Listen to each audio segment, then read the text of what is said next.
Welcome to Good Burger Reviews. My name is John, and I'm here to review a brand new 2026 movie, and that is The Voices of Our Mother. Hello. Are you all family members? What's happening with her mother, Doctor? Physiologically, your mother appears to be healthy. Right now, I believe she could use your help. Our help. There's too much hate there to go back. This movie was directed by Mark O'Brien. It was released to Shudder in June of 2026. It is starring Sheila McCarthy, Georgina Riley, Mark O'Brien, Caroline Bartzak, Alex Ozera-Meyer, Anna Ferguson, Sean Doyle, and Lynette Ware. Basic premise.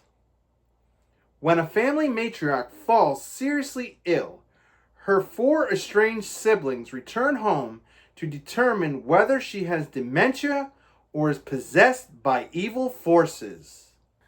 So I'm a little late to the party on this one, but only by about a week. I think it was released to Shudder on Father's Day weekend.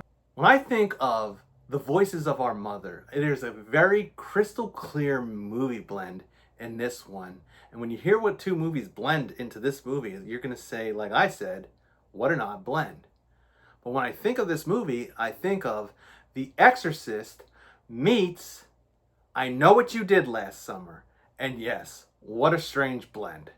But it's actually a half-decent blend with a lot of cool themes, things we've seen before, new takes on them. So with no further ado, let's get into the good, the bad, and the ugly on The Voices of Our Mother.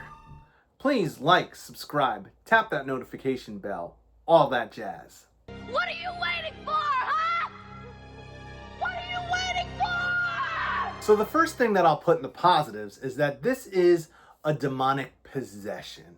And when the grandmother of the family passes away, which kind of reminded me of Hereditary, because that's how Hereditary started, and she was taking care of her, what seemed to be very needy and special daughter, who is still pretty old enough to have four full-grown kids. And the four full-grown kids are estranged from the family, and we'll get into the details of that. But after grandma passes away, it seems mom is suffering from what they first think is dementia or a stroke. But after passing all her tests and having a very physical, clean bill of health, they search to the church to find out if maybe it's something spiritual or religious. I never really specifies, but I feel like it's a Catholic movie. Though the church does not seem Catholic. The priest definitely seems Catholic, and one of the kids is a nun. So definitely feeling like this was Catholic. And we go through all the exorcism tropes, and I feel like the mother who gets possessed has very creepy moments, does some fairly acrobatic type stuff considering she's pretty up there in age, and has lots of creepy facial expressions, and just like kind of like she was somewhat mimicking a stroke, but then somewhat mimicking a possession. And I really feel like the actress did a good job of the mother, just acting creepy and strange and demonically possessed. Not your mother.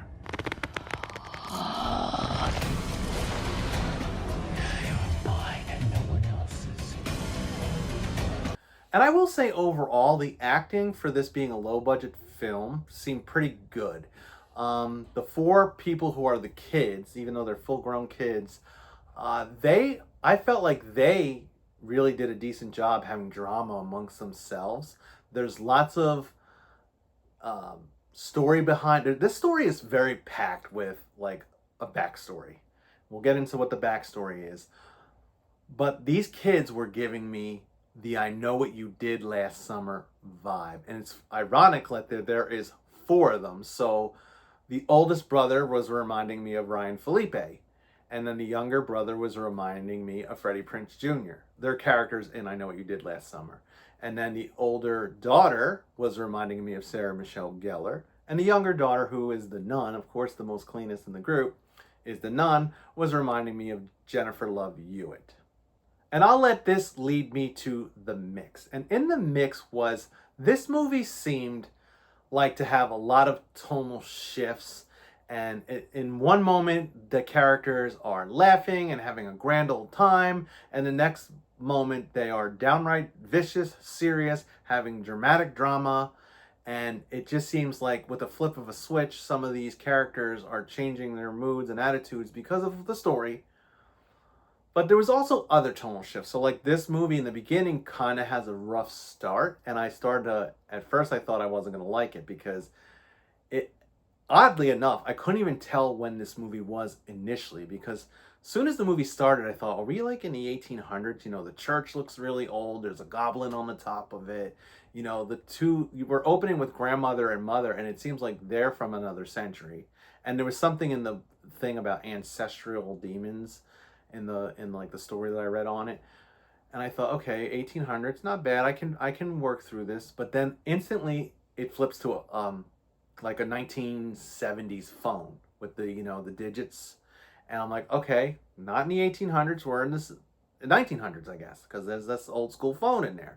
I'm like, okay, that's better. We're getting closer and closer. Love the 70s. And then within 5 minutes of that, we flip to the younger characters in their cars, and they've got modern cars and cell phones. I'm like, wait a second. This movie was like totally shifting. Like, what decade is it? What century is it? So, yeah, we're in modern times. So I was mixed on that because, like, it just starts off weird.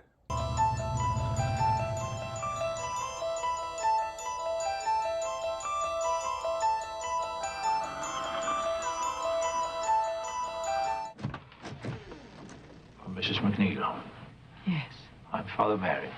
So I was also mixed on the characters as a whole as well, because sometimes they seem likable, and when I mean primarily the four kids, they basically some of them seem likable in parts, and then they kind of turn on each other in other scenes.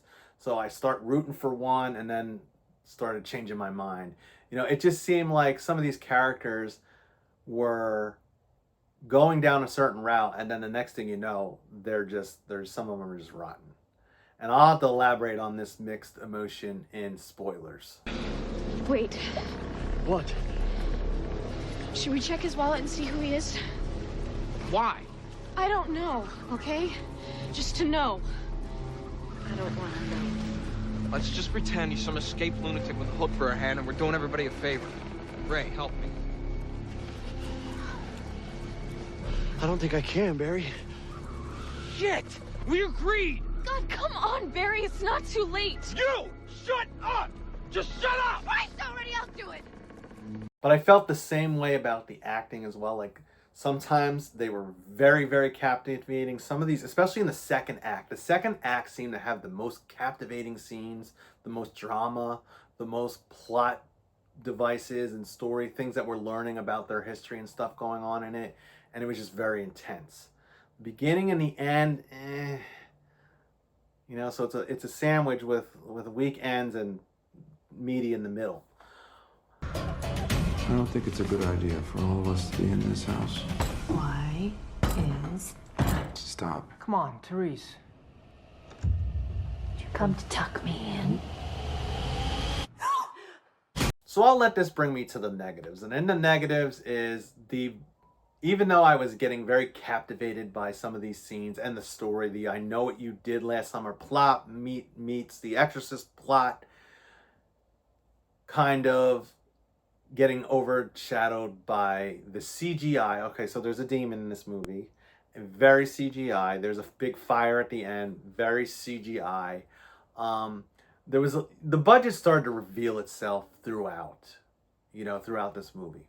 And the other thing I'll put in negatives is, of course, you know, Hollywood never seems to get the church right. I already kind of elaborated, like, I was curious about this building. I'm initially thinking it was in the 1800s, then thinking we were in the 1900s. But, like, I don't really know Catholic Church to have goblins, like, scary-looking, devilish goblins on their roofs. But I'd be curious to know if that was, like, added on, or if this whole building was just created as an image for this movie. because it looked like a real place. And I thought, what type of church has a scary goblin on the top? And I probably am nitpicking a little bit on this one, but it also goes to say about the whole church as a whole in movies. We just came off 3 movies, 2 of them that were in the cinemas, that there was religious horror or religious aspects in Speed Demon, Disclosure Day, and Leviticus, and I ended up being mixed on all the religious horror that we've had over the last month. And here it's the same thing. However, I feel like this is one of the stronger ones with the religion, at least with the exorcism and the way they kind of deal with that part of it. But when it came to like accuracy of the priest and the nun and the church, it just seemed like they were winging it. Command you, and now I adjure you in his name. Lord, heed my prayer. Say it. No. So why don't we make this all make a little bit more sense and get into the spoiler section of this review. Overall, this is a mixed bag, but I'm leaning toward the positive side of this. And if you like The Exorcist or I Know What You Did Last Summer, then go ahead and give this a watch, especially The Exorcist. This is more an exorcism movie, and I'll explain in the spoiler section what really made me feel like I Know What You Did Last Summer blended in, how it blended in. So with no further ado, you've been warned, spoilers. This movie opens up with a very old woman reading like a story to another kind of old woman. It was kind of hard to figure out how old these people were, but this is the grandmother and the mother in the movie, and the mother instantly seems like special. Like grandmother's reading her a story like it's bedtime, but she's clearly over 60, and we're getting flashes of the other people that are in this movie, which are we learn later are the kids to mother. And like I said, it was kind of tonally shifting in the front, like with the whole not knowing what decade it was, and it kind of was weird in the opening. I wasn't sinking my teeth in right away until the younger characters get into the scene and we start pulling all the pieces together to figure out how this all blends. Because grandmother dies and mother goes into like a spastic rage fit, demonic. Like first it seemed like she had a stroke, but then is like acting demonic and acting crazy. And I felt like the way mother was executed quite well. So enter the scene, the dollar store cast of I Know What You Did Last Summer. You have Freddie Prinze, Jennifer Love Hewitt, Sarah Michelle Gellar, and Ryan Philippe, right? And they're all siblings though in this one. And in fact, the Ryan Philippe and Sarah Michelle Gellar, they were like twins. Both of them were blonde, just like those two characters.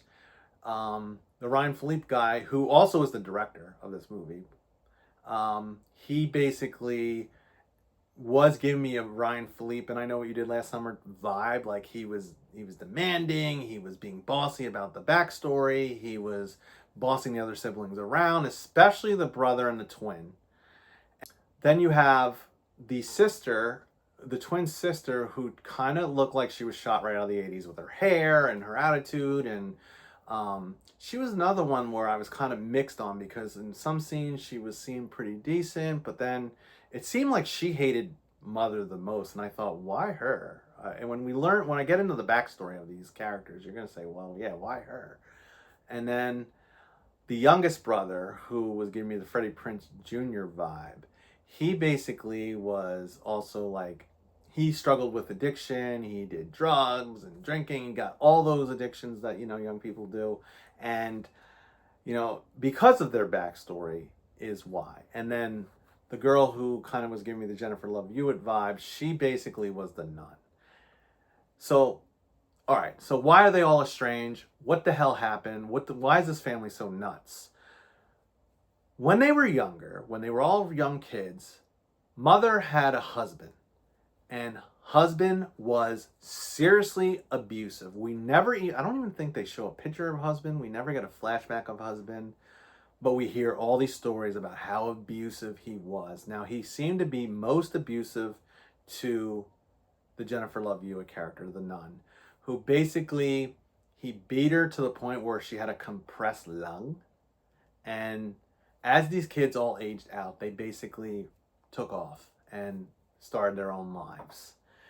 And Mother, the reason why they were so mad at Mother was because Mother basically just would stand there and watch and never intervene and never became protective mommy bear. And these kids grew up never understanding why. And now I feel like there's a plot hole with this whole thing, and I'm going to get into that as we learn what happens. But it turns out that these siblings ended up shooting Father at some point when they were all relatively young, maybe high school age. They never really elaborate. But it gets revealed throughout the story that Father was killed by, ironically, Freddie Prinze, who ends up being the killer in the most modern I Know What You Did Last Summer. Sorry, spoiler for I Know What You Did Last Summer. And that's what was giving me this whole I Know What You Did Last Summer plot, because you've got these four characters that were reminding me of the I Know What You Did Last Summer cast, with an I Know What You Did Last Summer storyline backlog of, guess what? Mommy, who's possessed by a demon, knows what they did, knows that they killed Daddy. And I think part of why this demon comes is because of that. We make a pact. Right here and now we take this to our grave. Agreed. Ellie! I'll never mention it again. Julie? Don't you nod your head, you fucking say it! Yeah, okay. We take this to our grave! Let me hear it! Let it go, Barry. You fucking say it. Okay, Barry, we take this to the grave. Now, ironically enough, it seemed like the nun, Jennifer Love, basically was the cleanest in this whole scenario. I don't think she was present when Daddy was killed. In fact, I know she wasn't, because she learns of it. She's the main protagonist, right? So she learns of the fact that they killed Father and staged it as a suicide throughout this whole movie. Meanwhile, Nun decides to seek help from the church, a priest who also comes to give a little bit of backstory about Mother and Grandmother, of how devout they were throughout the years to the church, and how he pretty much didn't do much to help them. Blood of the martyrs commands you.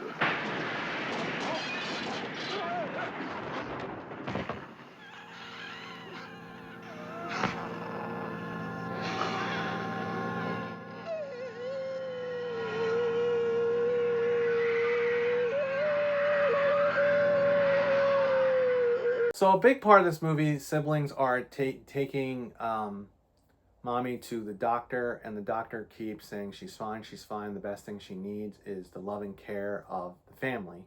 And no one really wants to step up and do this. Now, apparently if she dies, the two blonde siblings will inherit the house and inherit money. And it seems like everyone's in it for themselves at a part. And they basically end up all going back to the house trying to figure out what they're going to do with Mommy. But Mommy's acting crazy. Mommy's possessed to the point in one scene she jumps out a second-story window. And another scene she goes into a rage and slaps the priest. That was funny, actually. She said something really hilarious. I wish I could remember the line. She said something funny about her disappointment in the church, and she didn't want to go into the church, and she slaps the priest. So priest ends up coming to the house to kind of figure this out, and he's kind of pushing the nun to be the one to step up to take care of Mommy, because he's the one that fills in the gap that says grandmother gave birth to a demon, or gave birth to her child, and it got possessed by a demon. And she's been keeping this demon at bay all these years by basically reading bedtime stories and loving Mother and being a good mother to Mother, and basically keeping the devil that's been inside her all these years at bay. But when Grandma died, devil came out to play. So here's where I thought where the plot hole was, because if grandmother was babysitting mother her whole life, when did she get married and get involved with father, and how come mother wasn't present there? And if mother wasn't present there to pray away the demon, how come mother wasn't going through these demonic possessions when the kid was young? Because when the kids were young, all they say is that mother was basically just stood by the side while they got abused by father. But apparently whatever the demon was tormenting father, and that's why he acted so evil. So the movie comes to a climax with this. The siblings are bickering over mother, and they also, the gun is prevalent in a lot throughout the movie, the gun that killed father, and one of them had said at one point, why is that gun even still here? Why didn't grandmother get rid of it? Blah, blah, blah. And they all have, at this point, they have basically barricaded mother into the basement after she's jumped out the window and then survived. They're kind of bickering, and this is where they were having like a funny comical moment where the Freddie Prinze character was telling a joke and they were reminiscing about the funny times in high school, and then it turns into the serious part about them talking about father's death, and it all comes out in this scene. And Dollar Store Freddie Prinze pretty much says, I can't deal with this guilt anymore. I'm going to the police. I'm going to snitch. And older brother is not having it. He's like, no way. Ryan Philippe is, of course, not going to have it. So they're bickering, and the older sister doesn't want it to be done either. And they get into a tussle with the gun.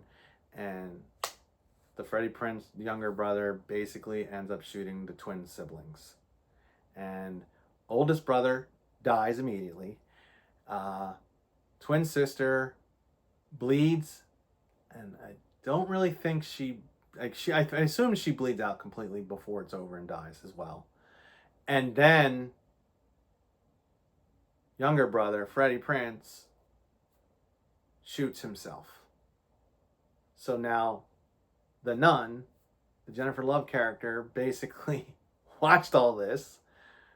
I would think she would have been in shock, and how she was a strong nun. She decides to go to mother, and she basically faces the demon, realizes that she's going to take over the role of grandmother and basically love mother so that demon will stay at bay again. But before that, it kind of goes in this climax where the physical demon comes out, the whole house is up in flames, and it's a very CGI ending, and it was kind of rough with the CGI, especially the flames and the demon. The demon was scary. You know, his eyes in the flames and his eyes in the darkness, but, you know, you could see it was very fake. The end. So we're going to get down to business on this one, because overall it was an engaging story. It was a fun ride with some mixed bagged emotions in the middle of it. But overall, I'm going to kind of blend my emotions together on this one, because I felt like there was extremely captivating moments and extremely good burgerish moments, but then there was also veggiest moments, things that weren't making sense and just weirdo crap thrown in here. So I'm going to blend it all together, and I'm going to give this a basic burger, because I felt like with the production and with some of the stuff, it was very basic in production. So it's good for a one-time watch. It's on Shudder. Go ahead, check it out if you like that type of horror. Don't you see? He's got us now. Okay, this is exactly what he wants. We can't go to the police, not now. He's made sure of that. He's just out there, and he's watching us and waiting. And don't forget to stay scared of those demons that will possess your mother for an eternity. Did you come to tuck me in?